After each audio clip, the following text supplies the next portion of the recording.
Howdy, everyone. It's Bradley Stalder, and this is episode 14 of the Best Bell Fantasy Football Podcast. Thanks for tuning in. In episode 13, I drafted a $1 million to first placed DraftKings best ball team.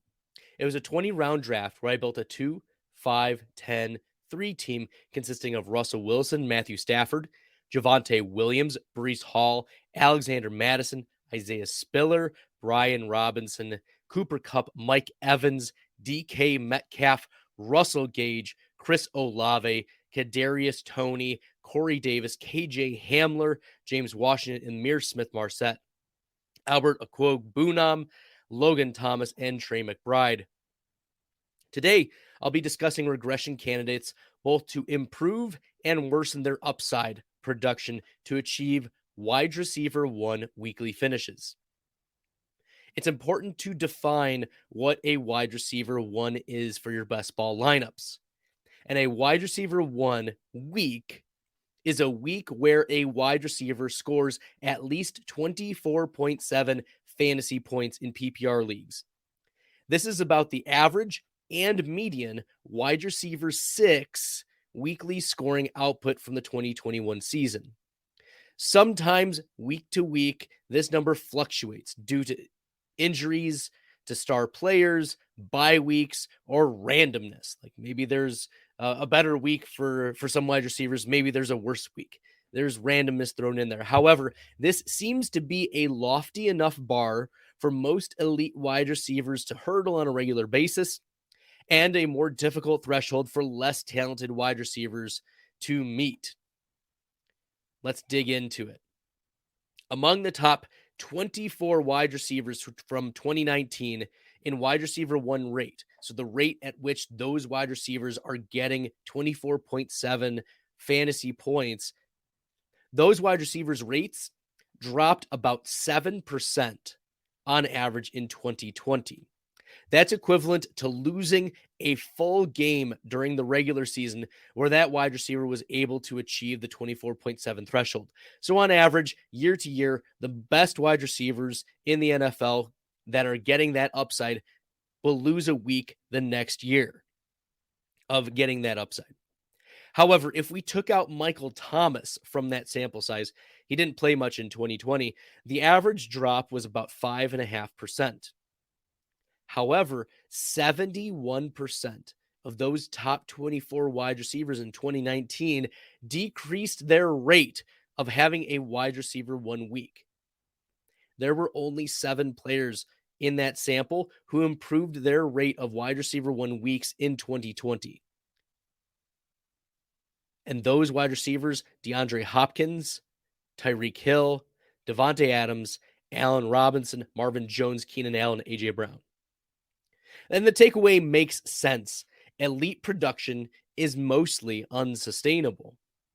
However, among the top 24 wide receivers in 2020 in wide receiver 1 weekly rates, those wide receivers' rates dropped over 10% on average.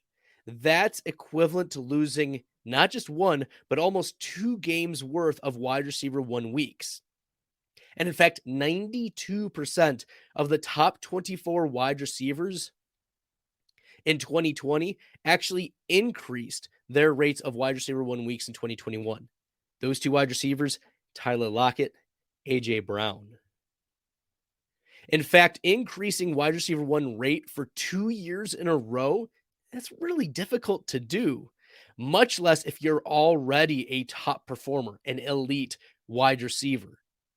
This is the exhaustive list of players who increased their wide receiver 1 rates, both from 2019 to 2020 and 2020 to 2021. Antonio Brown, Deontay Johnson, Mike Williams, A.J. Brown, Cedric Wilson, Russell Gage, and Terry McLaurin.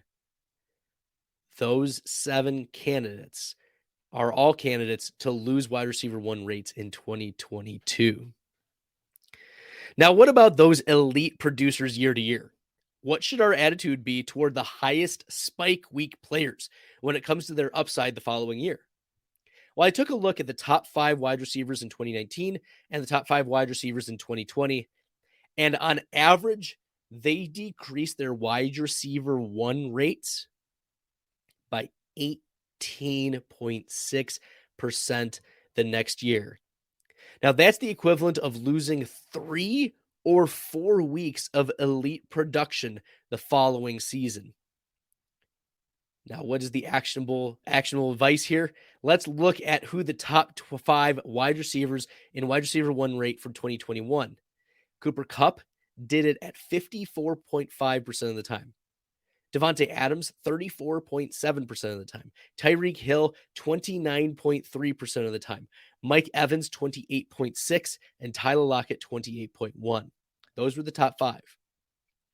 Now, let's suppose, just for the sake of hypotheticals, let's use some loosey-goosey math. If you take away that 18% from each of these, Cooper Kupp still comes in as the second highest wide receiver in upside rate in 2021. Devontae Adams would be 12th. Tyreek Hill would be 20th. Evans 21st, and Lockett 22nd.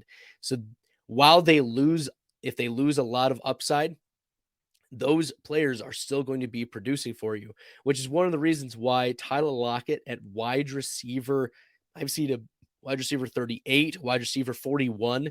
He's still a best ball candidate target you need to be getting after. Now, both Adams and Hill changed teams this offseason, and that may be the narrative that pushes this 18% regression. Okay, and it may impact their upside that we saw from previous seasons. That makes sense. That narrative makes sense. Tyler Lockett as well will experience like this massive downgrade, but he's still going to have some wide receiver one spike weeks. We saw that even with Geno Smith, when Russell Wilson was out for those 3 weeks, there was 1 week where Tyler Lockett was a top 5 weekly finisher. And it doesn't matter if it's Drew Lock, Geno Smith, or another quarterback throwing him the ball. Tyler Lockett is still an upside candidate, even though he probably will lose a lot of his upside this year. And Cooper Kupp, as I mentioned before, he deserves to stay in this elite consideration without significant changes to his offense. Bobby Trees is gone. Allen Robinson is there now taking on that wide receiver 2 role. But it's possible that Cooper Kupp is affected if later on in the season, Odell Beckham is re-signed or another wide receiver is signed that may impact Tyler Lockett's target share or touchdown rate.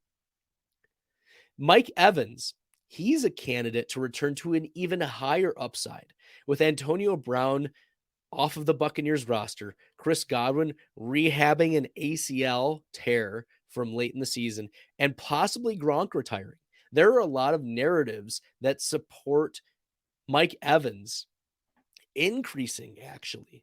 But even if he maintains his upside, suppose that it's just his floor that's raised. Mike Evans should be a smash consideration in the second round, whether in half point or full point PPR leagues. Now, on the flip side, the 24 wide receivers with the most decrease in wide receiver one rate from 2019 to 2020, on average, actually increased their wide receiver one rates by 2.5%. And only 33%, or 8 of those 24, decreased for a second straight season. There's a narrative for a slight bounce back. In fact, 3 of the top 5 increases in wide receiver one rate from 2020 to 2021 had a decrease of 15% or greater from 2019 to 2020. Those players, Cooper Kupp, Mike Evans, Chris Godwin.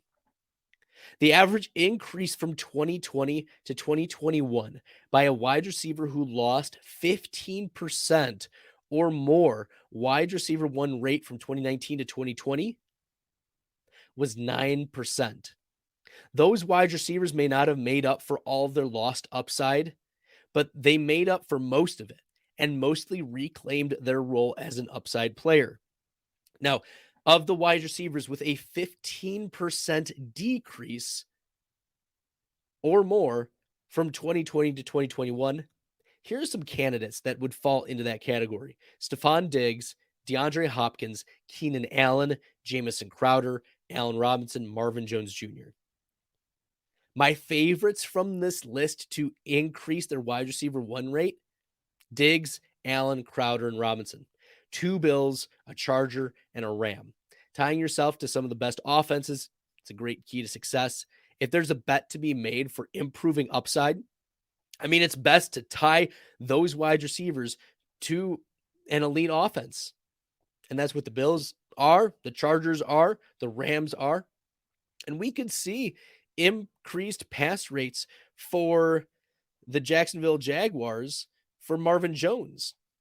The only candidate I'm worried about is Deandre Hopkins because he was dealing with injuries and because we already saw a target share decrease the previous season in 2021 and he's suspended for 6 games. I think that's the only player that I'm out on this year that I don't think will increase or make it back to that amount of lost upside from 2021. Well, that'll do it for today's pod. Thanks to all of you for tuning in. If you haven't subscribed to the Best Bell Fantasy Podcast, make sure you do wherever you listen to your podcasts, and make sure to check out the Best Bell YouTube channel, where I'll be doing live drafts throughout the offseason, offering upside studies like this, and of course, interacting with content, posting videos. Don't forget to follow me on Twitter at FFStalder. Thanks for listening. I appreciate it, and good luck in the best ball streets.